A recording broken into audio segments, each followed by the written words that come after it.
አብርሃም ወነቢ ሙሴ አምላከ አብርሃም ወነቢ ሙሴ አጋዕዝተ ዓለም ቅድስት ሥላሴ ተመስገኑ ተመስገኑ ተመስገኑ ትብላላነሰ በውዳሴ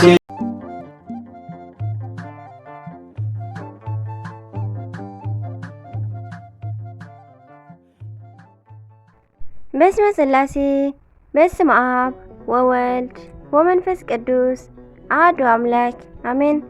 ሰላም እግዚአብሔር አምላኽ ምስ ኩላትኩም ይኹን። ስድራ እግዚአብሔር አምላኽ ከመይ ሓዲርኩም?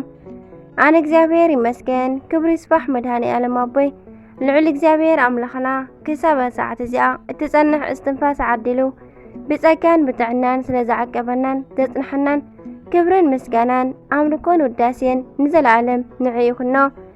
ከምኡውን ነታረርት ህሊና ቅድስተ ቅዱሳን ንጽሕተ ንጽሓን ወላዲተ አምላኽ ወላዲተ ቃል ዝኾነት ቅድስቲ ኪዳነ ምሕረት ኣደይ ቅዱስ ወዳ ብዝሃባ ክብርን ምስጋናን ውዳሴን ይብጽሓያ። ከምኡውን ንኹሎም ቅዱሳና እግዚአብሔር አምላኽና ብዝሃቦም ክብሪ ብዝሃቦም ጸጋ ቃል ኪዳን ከከም መዓርጎም ክብርን ምስጋናን ንዘለዓለም ንዕኦም ይኹን አሜን። 15 ሚያዝያ ናይ ዕለቱ ስንክሳር ድሰምዕ ዘንብብ ፍቕሪ ጎይታ ኣብ ልቡ ይዕንብብ ሓለዋን ጸሎትን ናይ ቅዱሳን ድማ ይረክብ። ዝክረ ጻድቅ ለዓለም ይሄሉ ዝኽሪ ናይ ጻድቅ ንዓለም እዩ ዝነብር። ካብ ኩሉ ክፉእ ዘበለ ክድሕኑ ንቅዱሳን ተማሕፀኑ አሜን። ዓመታዊ ክብረ በዓል መጥምቀ መለኮት ቅዱስ ዮሐንስ እዩ። ርእሱ ድሕሪ ምቑራፃ ድሕሪ 15 ዓመት ዓሪፋ ዝተረኸበትሉ ዕለት እዩ።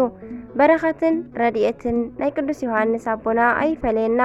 ወርሓዊ በዓል ቅዱስ ህፃን ቂርቆስን ሰማዕት ኣዲኡ ኢየሉጣ እዮም። እንቋዕ ኣብፅሐና አሜን። ስንክሳር እንቋዕ ናብ ዓብይ ነቢይን ሰማዕትን ቅዱስ ዮሐንስ መጥምቀ መለኮት ዓመታዊ ናይ ቅዱሳን በዓላት ናይ ዕረፍቲ በዓሉ ብሰላም ኣብፅሐና። በስመ አብ ወወልድ ወመንፈስ ቅዱስ አሐዱ አምላክ አሜን። ሚያዝያ 15 ቅዱስ ዮሐንስ መጥምቅ። ኣብ መጽሓፍ ቅዱስ ካብ እመቤትና ቅድስት ድንግል ማርያም ቀጺሉ ክንዲ ናይ ካህን ዘካርያስ ቤተሰብ ዝኣክል ክብሩ እስተነገረሉ ፍጡር ይህሉ እዩ ኢልካ ክንገር ይኸብድ እዩ። ቅዱስ ሉቃስ ወንጌሉ ዝጀመረ ብናይ እዚ ቅዱስ ቤተሰብ እዩሞ መንፈስ ቅዱስ ከምዚ ኢሉ ገሊጽሉ ኣሎ። ካህን ዘካርያስን ቅድስቲ ኤልሳቤጥን ኣብ ቅድሚ እግዚአብሔርን ሰብን ብዘይኣበር ዝነብሩ ጻድቃን ነበሩ። ሉቃስ ምዕራፍ 1 ፍቕዲ 6 ናይ ሰብ ንግደፎሞ ኣብ ቅድሚ እግዚአብሔር ብዘይኣበሳ ምንባር ክንደይ ይረቅቕ ነዚ ኣድንቖት ይግባእ። እንተኾነ እዞም ቅዱሳን ሰብኣይን ሰበይትን መኻናት ብምንባሮም ግን ውላድ ከይወለዱ ዕድሚኦም ሓሊፉ ነበረ። ትውፊት ቤተ ክርስቲያንና ከም ዝነግሮ ዕድሚኦም ናይ ኤልሳቤጥ 9 ናይ ዘካርያስ ድማ 100 በፂሑ ነበረ።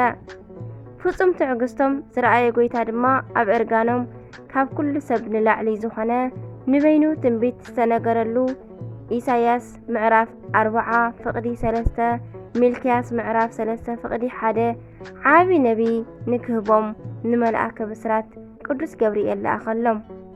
ቅዱስ ዘካርያስ ድማ ሰብ እዩ እሞ ካብ ብዝሒ ደስታ ዝተለዓለ ምስ መልአኽ ስለ ዝተኸራኸረ ዲዳ ወይ ከዓ ዓባስ በሃም ኮነ። ቅድስቲ ኤልሳቤጥ ግን መስከረም ዕለት 26 ነዚ ዓብይ ሰብ ጸኒሳ ን6 ኣዋርሕ ርእሳ ሰወረት። ኣብ 6 ወርሒ ናይ ኩሉ ፍጥረት ጎይታ ኣብ ዝተጸነሰሉ ጊዜ ናይ ኣርያም ንግስቲ ቅድስቲ ድንግል ማርያም ኣዴና እመቤትና ናብ ቅድስቲ ኤልሳቤጥ መጸት። ክልቲአን ቅዱሳት ደቂ ሓትነታት እየን። ኣደ ኣምላኽ በፂሓ ሰላም ምስ በለቶም ከዓ መንፈስ ቅዱስ ኣብ ኣዲኡን ህፃንን ወሪዱ ነበረሞ። ኤልሳቤጥ ብምስጋና ዮሐንስ ከዓ ጌራ ኣብ ማህፀን ከሎ ብደስታ ዘለለ ሰገደ። ብድሕሪዚ ከዓ ኣብ 30 ሰነ ተወልደ። ኣቦኡ ዘካርያስ ከዓ ስሙ ዮሐንስ ይኹን ብምባል ተዓጽዩ ዝነበረ ልሳኑ ድማ ተፈትሓሉ። ቅዱስ ዮሐንስ ተወሊዱ 2 ዓመትን 6 ወርሕን ምስ ገበረ ከዓ ሰብአ ሰገል ብምምጻኦም ኣብ ምድሪ እስራኤል ንዘለዉ ህፃናት ሄሮዶስ ኣቕተሎም እሞ ቁሩብ በፂሑ ኣይሁድ ንሄሮዶስ ብዛዕባ እዚ ቅዱስ ዮሐንስ ነገርዎ። ክጽነስ ከሎ አንደበት ኣቦኡ ዝኣሰረ ክውለድ ከሎ ድማ ዝፈትሐ ዮሐንስ ዝበሃል ህፃን ኣሎ እሞ ንዕኡ ከዓ ቅተሎ በልዎ። ኣዲኡ ቅድስቲ ኤልሳቤጥ ሒዛቶ ክትሃድም ከላ ንኣቦኡ ካህን ዘካርያስ ግን ኣብ ማእከል ቤተ መቕደስ ቀተልዎ። ኣረጋዊት ኤልሳቤጥ ድማ ንህፃና እናዕበየት ኣብ ገዳም ዚፋታ ን3 ክሳብ 5 ዓመታት ጸንሐት እሞ ቅዱስ ዮሐንስ 7 ዓመት ምስ መልአ ግን ኣብዚ ኣብ በረኻ ኣዲኡ ዓረፈት። እንሆ ከዓ ዘካርያስን ስምዖንን ካብ ሰማይ ወሪዶም ቀበርዋ። ህፃን ዮሐንስ ከልቅስ ከሎ ከዓ ቅድስት ድንግል ማርያም ኣዴና ብዙሕ ሃገራት ሰንጢቓ ሰምዓቶ እሞ ንሳውን ኣብ ስደት ነበረት እሞ ምስ ጎይታ ኣብ ደመና ተጻዒኖም በጽሕዎ እሞ ድንግል ሓቒፋ ኣጸናናዓቶ። ንጎይታ ከዓ ክንወስዶ ዶ በለቶ። ጎይታ ግን ንኣገልግሎት ክሳብ ዝጽውዖ ኣብዚ ይጽናሕ በላ። ባሪኻቶን ኣጸናኒዓቶን ከዓ ተፈላለዩ። ብድሕሪዚ ቅዱስ ዮሐንስ ኣብዚ ቆላ ጸጉሪ ገመል ለቢሱ ፈልቆ ተዓጢቑ ብሕትውናኡ ቀጸለ። ን25-23 ዓመታት ብንጽህና ክነብር ከሎ ብዘይካ ኣራዊት ምድርን ሰማያውያን መላእኽትን ማንም ኣይረኣዮን። ነዛ ዓማጺት ዓለም ከዓ ኣይቀመሳን። ብድሕሪዚ 30 ዓመት ምስ መልኦ ግን እግዚኣብሔር ካብ ሰማይ ተናገሮ እሞ ኪድ ናይ ወዲ ጎደና ጽረግ በሎ። ነቢያት እውን ስለዚ ነገር ተናጊሮም ነበሩ። ኢሳያስ ምዕራፍ 4:3 ሚልክያስ እውን ምዕራፍ 3:1 ኣቦኡ ዘካርያስ እውን ወኣንተኑ ህፃን ነቢየ ልዑል ትሰመይ እስመ ተሃውር ቅድመ እግዚኣብሔር ከመ ትጽህ ፍኖተ ሉቃስ ምዕራፍ 1:76 ኢሉ መንገዲ ከም ዝጸርግ ተናጊሩሉ ነበረ። ቅዱስ ዮሐንስ በዚ ጊዜ ብሓይሊ መንፈስ ቅዱስ እናገስገሰ ካብ በረኻ ንይሁዳ መጸ። ቁመቱ ቀጥ ዝበለ ጽሕሙ ከም ዝተፈተለ ሃሪ ዝወረደ ጸጉሩ ከም ኳኽ ዝጸለመ መልክዕ ዝተመልአ ግርማኡ ዘፍርሕ ገዳማዊ እዩ እሞ ዝረኣይዎ ኩሎም ፈርሕዎ ኣክበርዎ እውን። ፈጢኑ ንህዝቡ ንስሓ ሰበኸ። ንብዙሓት እውን ናይ ንስሓ ኣጥመቖም። በዚ ኣገልግሎት ድማ 6 ኣዋርሕ ምስ ጸንሐ ጎይታና ናብኡ መጸ። ዮሐንስ ንሰማይ ምስ ንግሱ ንምድሪ ምስ ልብሱ ዝሓዘ ፈጣሪ ኣጥምቐኒ ኢሉ ምስ መጾ ሰንበደ። ረዓደ እውን ናብ ዝኣተወ እውን ጠፍኦ። ኣይከውንን ጎይታይ ንስኻ ደኣ ኣጥምቐኒ በሎ። ጎይታ ግን ፈቒደልካ ኣለኹ በሎ እሞ ኣጥምቖ። በዚ ምኽንያት ድማ ክሳብ ሕጂ መጥምቀ መለኮት እናተባህለ ይነብር ኣሎ። ቅዱስ ዮሐንስ ኣብ መወዳእታ ንሄሮዶስ ገሰጾ።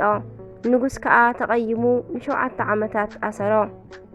በዚ ዕለት ሄሮዶስ ልደቱ ኣብ ዘኽብረሉ ዝነበረ ጊዜ ጓል ሄሮድያዳ ብደርፊ ኣሳቢባ ኣምሓለቶ። ንሱ ከዓ ንናይዚ ዓቢ ርእሲ ኣቑሪጹ ብሓይሊ ገይሩ ሃባ። ኣበው እሚሄሶ ለሄሮዶስ ይብላዕ ማህላሁ። ንሄሮዶስ ማሕላኡ ተዝጥሕስ መሓሸ ነይሩ ይብሉ። ናይ ቅዱስ ዮሐንስ ርእሱ በሪራ ክትከይድ ከላ ኣካላቱ ግን ደቀ መዛሙርቱ ቀበርዎ።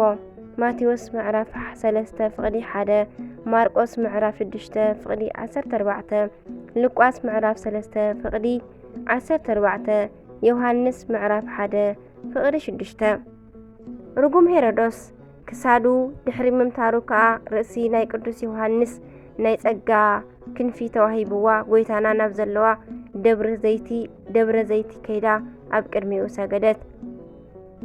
ሃዋርያት ብዝረኣይዋ ነገር ተገሪሞም ንርእሱ ኪዱ ንስኡላ በሎም።